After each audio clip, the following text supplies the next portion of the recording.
let's discuss about FAP, familial adenomatous polyposis.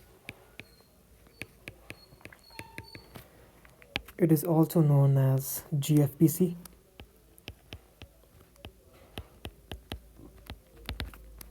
That is gastro, primarily affecting the colorectal part. So the gastrofamilial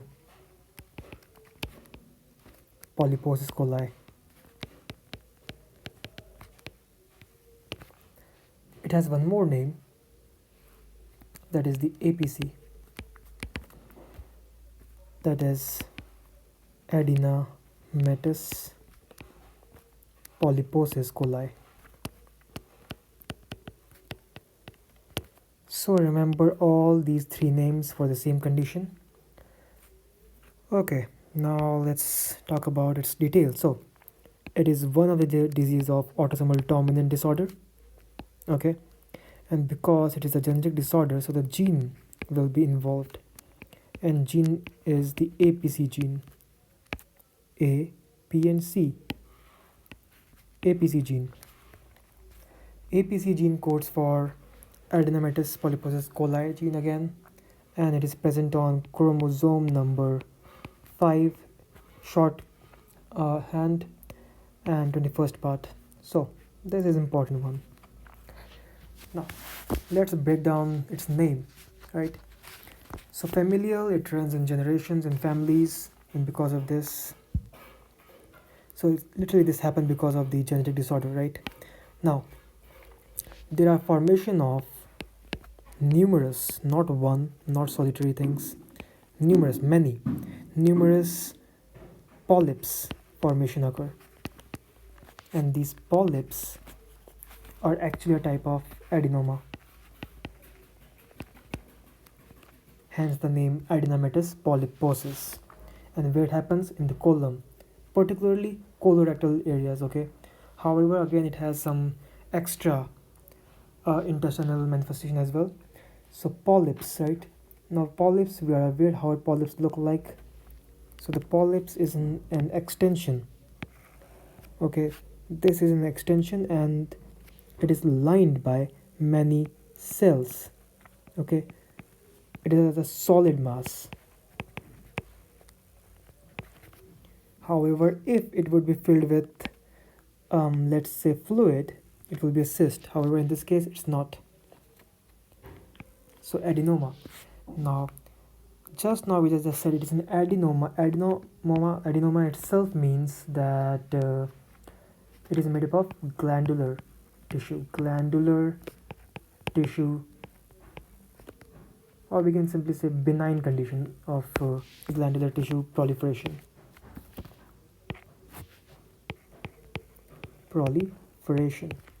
That is benign in nature. Okay, it's an oma. Okay, so we are done with this one. Now what actually happened? Also for the adenoma, one more important thing, that the epithelial layer is involved in this case, epithelial origin. Now for diagnostic criteria, at least 100, it is the least, okay, at least 100 adenomatous polyps must be present to make the diagnosis. However, normally in this disorders of FAP, more than 1000 polyps will be present. So this 100 criteria is the least criteria. At least 100 must be there. Okay, less than that is not considered as FAP. It will be some other kind of disorder that I will tell you. Okay, now 100% of the people who are diagnosed with FAP and who are left untreated, so untreated patient, they will end up with CRC, that is colorectal cancer. You see, 100% of the value will end up with the CRC. And the average onset of the CRC is in when the patient will be in their 30 years of age till the 50 years of age. The patient will show the condition of CRC. So okay, one more thing. The presentation of the polyp itself when it is in benign condition, okay, the CRC is a carcinoma, okay, so it is a malignant condition.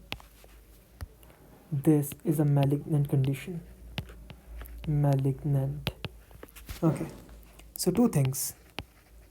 Benign will turn into malignant,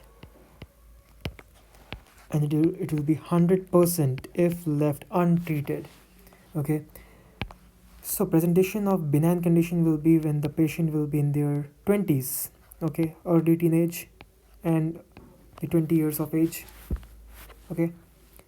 And for the malignancy, when the patient will enter in their 30s to 50 years of age, let's say average of 40. So the patient will have 100% chance that he will develop CRC, and once CRC happen, the condition will get worsen, okay. Now let's talk about the condition, what is actually happening in the patient. Now we just said that there was mutation, right? Let's change the color. There was mutation of APC, mutation of APC gene at chromosome 5q21, right? And because of this, there was changes in the beta catenin level. Actually, it increases in number. So increase in number of beta catenin. Not so much important, but if we can remember beta catenin increase, that would be great, okay. Or we can simply write like this.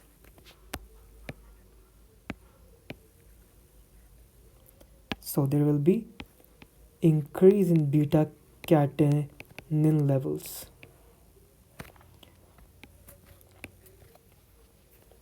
Okay, and this beta catenin will play a vital role in causing the overall cell growth and proliferation.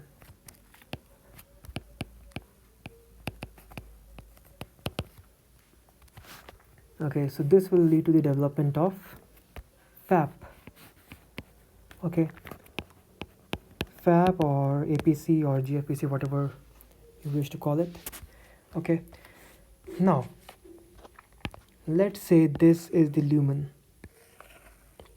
and the FAP usually affect the colon, in particular colorectum. Okay, it primarily affect colorectum. Let's say this is an intestine. Okay, this is the lumen. Now the fate of these polyps will be in two directions. Either it will increase toward the lumen, or it can extend outwards. Okay, so this is fate number 1, this is fate number 2.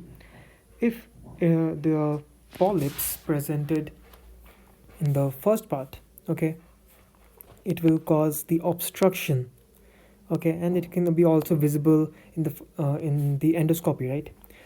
However, for the second, it will cause the compression action similar to the other tumors, and it will compress its nearby structures. Okay, let's change the color. I don't like their colors. Let's say these are the polyps, number 1, and this is number 2.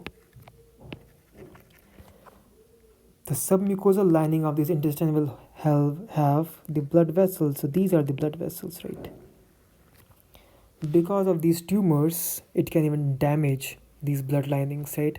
And because of it, rupture can happen and the blood can spill right? Blood can spill within the intestine and the patient will poop ruddy stuff, which is the hematochezia, right?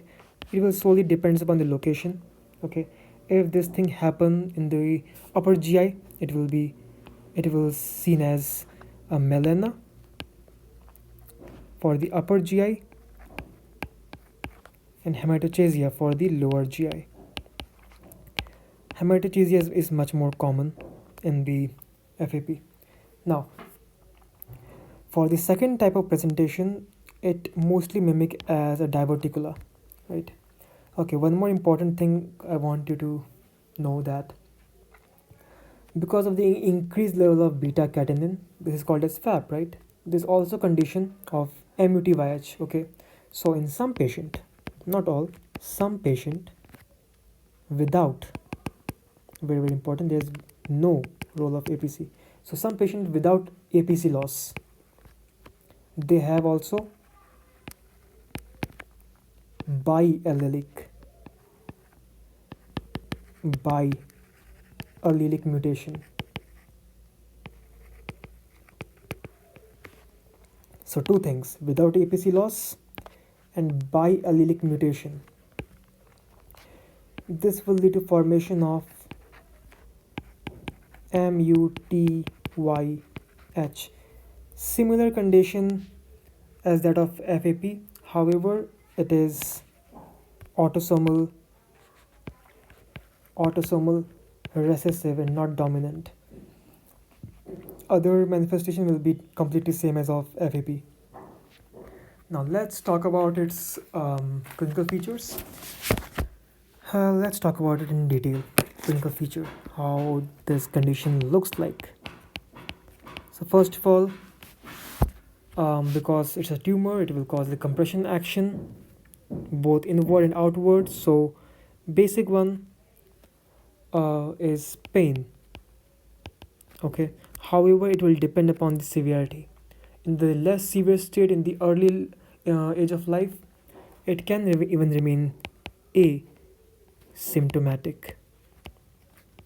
Okay, at least till its 20s year of age. Now, because of this pain, there will be damage to the blood vessels as well, right? So hematochezia can be there. Hematochezia, melena, we already discussed for the upper GI and the lower GI. This is for the lower GI and this is for the upper GI bleed, right? Also, there can be bowel habit changes.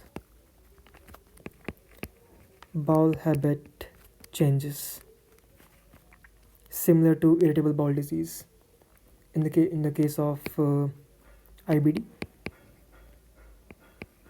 Okay, the patient may have diarrhea because of irritation within the lumen, or it can cause the constipation because of the obstruction. So diarrhea or constipation, either patient will have.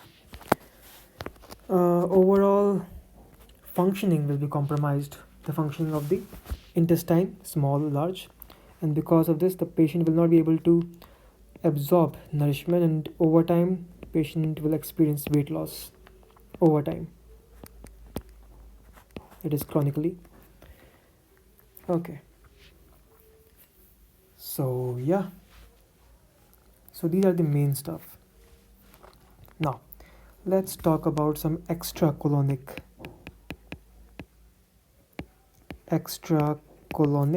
and for the clinical features, other will be compression action of these polyps, which will be similar to that of tumor. Okay, so all those other symptoms will be seen.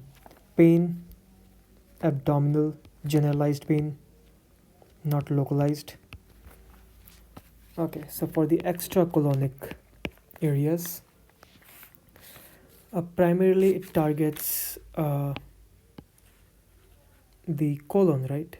However, in this case, it can cause the retinal pigment, so it can affect the retina by that is the congenital hypertrophy. Congenital hypertrophy of retinal pigment. Retinal pigment epithelium. Fine. And two main things can also happen simultaneously. These are the Turcot and Gardner syndrome. So we just discussed that how FAP looks like. If this FAP will be alongside brain tissues, let's say brain tissue, it will called as Turcot syndrome. FAP alongside, let's say, other soft tissues in the body, and similar presentation of polyps in other areas, it will be called as Gardner syndrome. So these two syndromes, remember their name, okay? So FAP plus brain tissue, FAP plus soft tissues. Okay, now it can again affect other areas and can cause cancer of other areas, including small intestine. It can cause the cancer of stomach, and this cancer will be again for the similar presentation of polyps, okay, because it was increasing the risk of CRC. It can also increase the risk of other area cancer, small intestine, stomach. It can affect the biliary tract, pancreas, thyroid, adrenal gland. So pancreas, adrenal gland, and thyroid. The fun fact is most of these organs have secreting cells, so all of them have some features that can help them, okay, or aid them to at least to become an adenoma. That is the polyp and ultimately the cancer. Fine, now let's talk about its differential diagnosis. There are a lot of other conditions which have similar presentations. There is the formation of polyps. Now what are the other conditions which can lead to the similar presentations? The first one was inflammatory bowel disease. Okay, inflammatory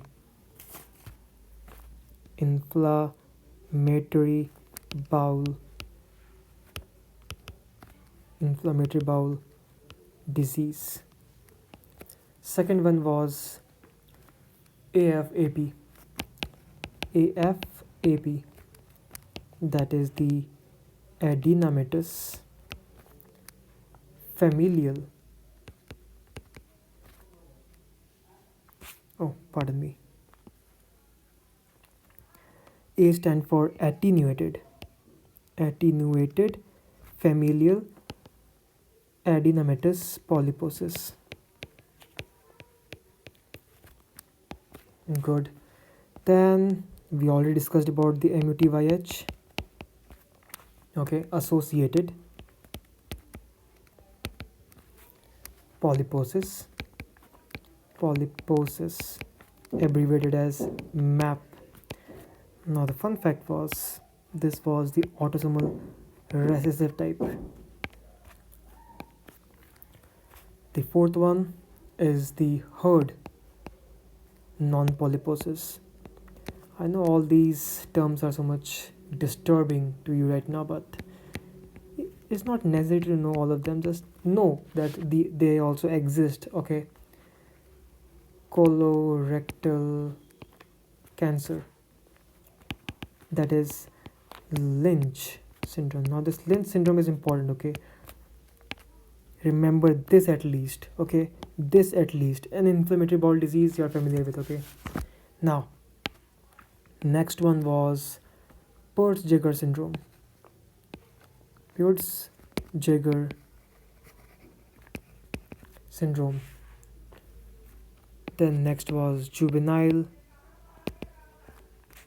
polyposis syndrome. Then lastly, a Cowden syndrome. Don't worry, don't remember all of them, but just remember the one marked in red. Now, how to make a diagnosis? Well, let's change the slide. Now, how to make a diagnosis for the FAP?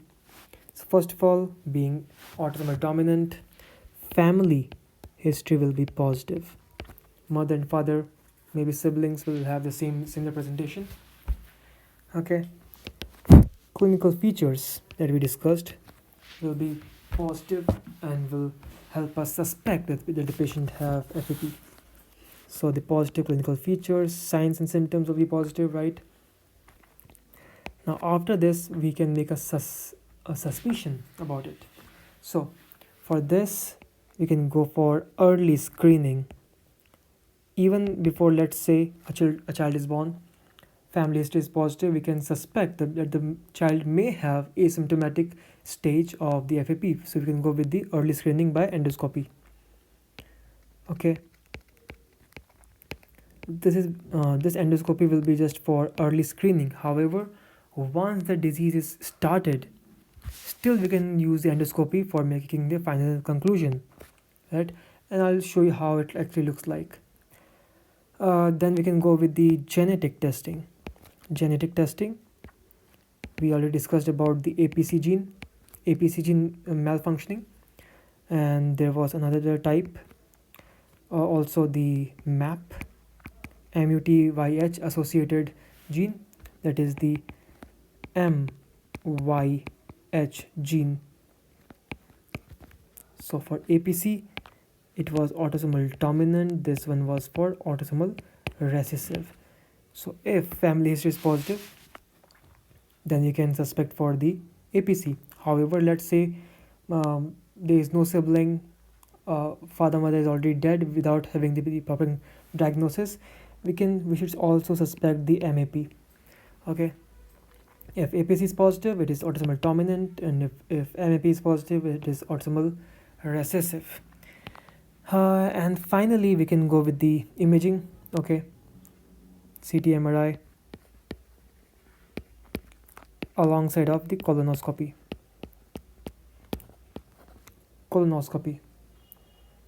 Okay, and after the early screening also we can use the endoscopy, colonoscopy or endoscopy. Okay, fine. So all these techniques can be used to make the diagnosis. Now, how to treat it? So the treatment option, again, being genetic disorder, no cure is there. Okay, so no cure if not handled properly. Okay, not screened early, the patient will have bad condition. Okay, this is the fate. Okay, okay, never mind. However, we can still manage somehow. Management, that is the symptomatic management, can be done. Symptomatic management, we can also use drugs to decreases the inflammation. 5-FU can also be given, 5-fluorouracil, and similar drugs can also be used in the cases of inflammatory bowel disease. Okay, however, if inflammation will be present, then only we can give these drugs. However, inflammation may not be always be present, so this treatment is still not that good. Okay, so then last option left with us is colectomy. Okay, alongside of the iliorectal anastomosis. And once it is done, the patient can't absorb vitamin B12, so supplementation will be given. Vitamin B12 supplementation must be given later on. Okay, now let's say the patient developed the CRC. Okay, then what to do? First of all, we will grade it. What's the grading of the CRC? So let's say after his 20s he wasn't diagnosed properly, and now the patient is 30 years of age, 40 years of age, and now the patient develops CRC. Okay, let's say the patient developed CRC, colorectal cancer, right? Now it will have stages. In different stages, different ways to treat it. So for stage 1 and stage 2 of CRC, we must go with the colectomy. For the 3, we use the chemoprophylaxis of chemo, that is Folfox. And for the stage 4 CRC, we use the chemo, that is Folfox plus Folfree. Now what the hell is Folfox? Folfox and Folfree are abbreviation, okay? So Folfox, Fox, okay? It's like this. So Fol stands for folinic acid, 5-fluorouracil. So and ox represent the oxaliplatin.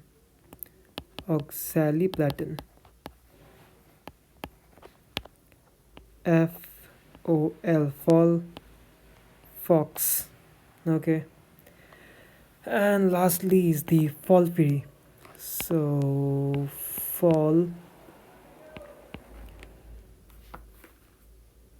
Folfree, IRI, again folinic acid, 5-fluorouracil, and IRI is different, okay? Ox and IRI is different. So IRI stand for irinotecan,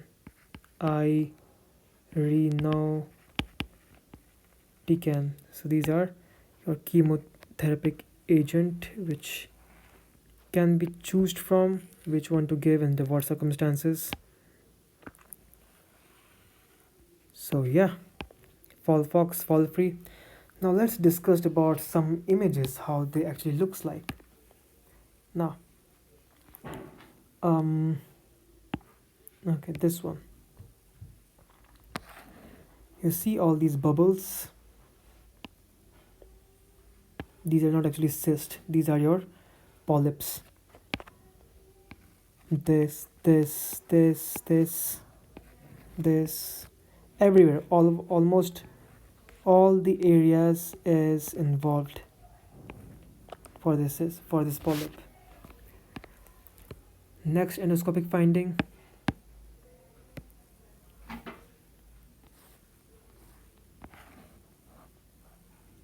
Okay, so these are 2 endoscopic finding.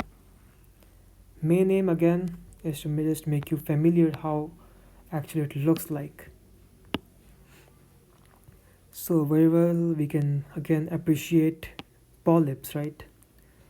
All the mucosa is lined by the same presentation. However, these polyps are still small in size. They can even grow much more bigger, like this one. It can grow even much more bigger, and it can cause its obstruction, metastasia, and so on. So we already discussed about its clinical feature. And this picture you can see more. Okay, now next picture. This is the external surface. I told you it has 2 fates, okay? The polyps has 2 fates. Either it can move from the inside or it can go from the outside. This picture again will show you that. Similar polyps formation in these areas, nothing much to explain in this one. Now let's talk about the images, CT and MRI.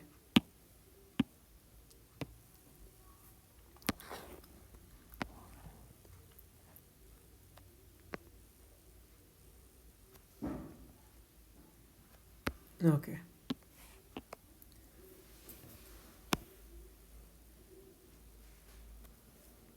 So all these hypodense areas, see, like this, all these hypodense areas are actually polyps. Here is the polyp, which is mimicking as, oh my god,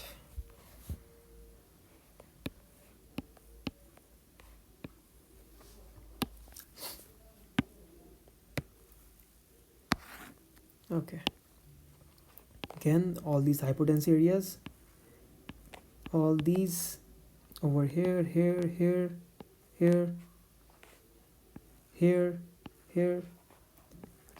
all these areas are hypodense. And this one, okay, extra and intestinal, okay, acting as a diverticula. So yeah, this one was for the FAP. Next one is this one.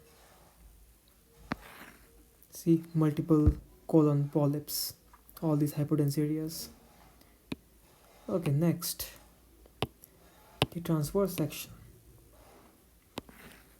Again, similar thing, hypodense, multiple colon polyps in CT.